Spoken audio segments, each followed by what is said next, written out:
I'm deaf and I have a disability. The deaf community have a strong preference to be described and referred to as a cultural linguistic minority, which is absolutely correct. And for years, I would have always said I was deaf and I was not disabled. But lately, I've come to accept the word disability and that I have a disability. Because I've noticed new terminology being used to describe and given to people with disabilities. So for example, challenges, replacing dis with diff, making the word diffability, or neurodiversity.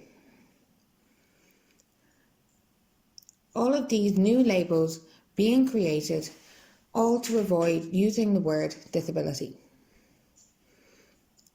I have a real issue with these terms. So for example, being deaf is not a challenge that I have to overcome. Neurodiversity is used to describe certain categories of disabilities.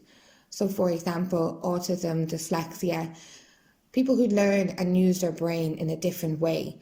But yet deaf people are not considered as part of this group. It excludes deaf people. But why? We use sign language using a different part of our brain, requires a considerable amount of visual spatial processing to take in information, but yet we're not considered as part of this category. So not only does it exclude deaf people, but it also excludes other people with disabilities too.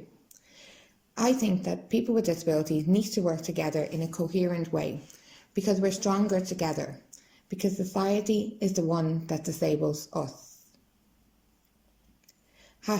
#Disability isn't a dirty word.